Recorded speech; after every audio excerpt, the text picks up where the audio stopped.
Virtue and Stoicism. I know that sounds pretty boring. Virtue and Stoicism. So virtue as in virtue ethics with Aristotle, and Stoicism as in Marcus Aurelius in Meditations. Marcus Aurelius' Meditations are probably not exactly the definition of Stoicism that you might find from the leaders of Stoicism, but it's good for practical living. So we'll start with those, and then we'll take the question where it naturally leads, and that is, where do we get our basic ideas of right and wrong? But that's not for today. That'll be next video. So we're going to talk about the central role of virtue and Stoicism in our lives.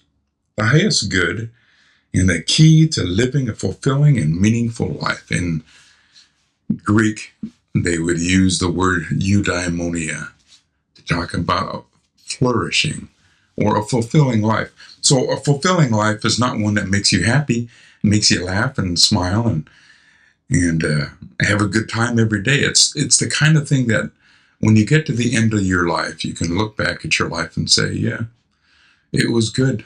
I made the right decisions. Or if I made the wrong decisions, I came around to the right decisions eventually. That would be what happiness would be. Flourishing would be something that enables you to live out your entire humanity as God created you to be in the first place, which is not necessarily the same as living the perfect and ideal goody two-shoes life. It's simply a matter of living fully, right? Flourishing.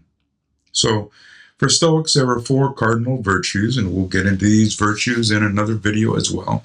Those virtues would be wisdom, courage, justice, and temperance. Wisdom, of course, being knowing enough that you can make the right decisions with the information that you've got, right? So I teach Korean kids who have a massive amount of information inside their brains. Their education system emphasizes rote learning, which means they are able to cram all kinds of stuff inside their brains. That's good. Information is good, but knowing what to do with that information is better. And that's wisdom.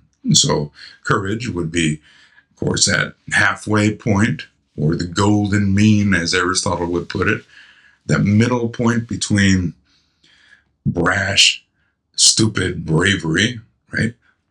Running into the bullets as they're flying at you in order to save your crew behind you, right? That's nice, but it's kind of stupid because you're going to die quickly. And cowardice, which is simply running the other way so you don't get hurt by any of those flying bullets. Courage is doing the brave thing, even though you know you could possibly die in the process. And so you use your brain, you use your wisdom to do the right thing. Justice, of course, that's a whole nother set of videos, not just one, but several.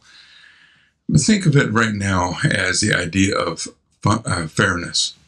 Now, even the word fairness has several different definitions, which is a bit of a problem. Fundamental fairness, what does that mean? We'll get into that more. But think of those as a fundamental virtue when we get around to defining it and figuring out what it is. Cardinal virtue, if you might. In other words, core virtues, the core things that make us what we are. And temperance. So temperance is self-control. Not eating too much, not drinking too much. I eat too much, which is why I have a big belly. But I'm working on it, trying to get some temperance better into my life. I don't drink too much. Stoicism is like virtue ethics, except that it's a matter of lining ourselves up with nature so things work, so that the engine of the universe, which runs in a normal direction, continues to run in that normal direction, and we become a part of that engine. We're not fighting against it, we're going with it. So that's what we mean aligning, getting things to line up with nature, right? So moral character over virtue, over rules, that's what virtue is all about.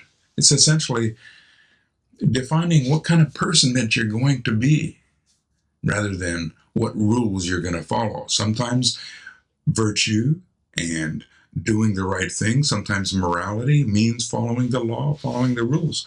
Sometimes being virtuous and moral means not following the laws and the rules. It's an interesting concept. We'll discuss that more in future videos as well. Think of Stoicism and virtue ethics as practical wisdom. Is virtue ethics a better ethical system than such things as ethical formalism that you might find with Immanuel Kant, or consequentialism from Jeremy Bentham and John Stuart Mill? Definitely not. They each have their place. I think Bentham and John Stuart Mill have less place than we give them credit for, but virtue ethics and ethical formalism can work well together, and we'll discuss that as well in future videos. Mostly, both the philosophies of Stoicism and ethical or virtue ethics are about living well in the community and in the world that we're a part of, so that we gain the integrity, the respect of the people around us, but we also serve them in a manner that's appropriate.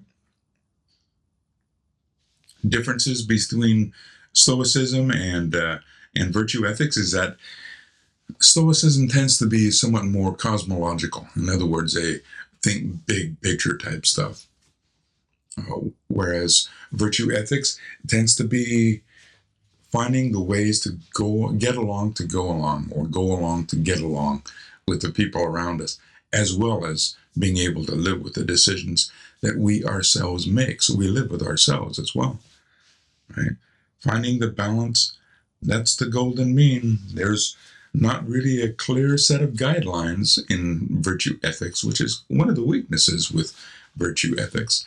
It's not a clear set of guidelines as to what is right and what is wrong. Nothing specific is ever nailed down. In fact, what are those extremes that we're trying to find the golden mean of? Well, those extremes are different for some people, right? They're at different places. So the golden mean is always going to be at a different spot. And that's one of the weaknesses with virtue ethics. Another problem with virtue ethics is, and Stoicism for that matter, is cultural relativity. Things change according to the cultures that we happen to live in.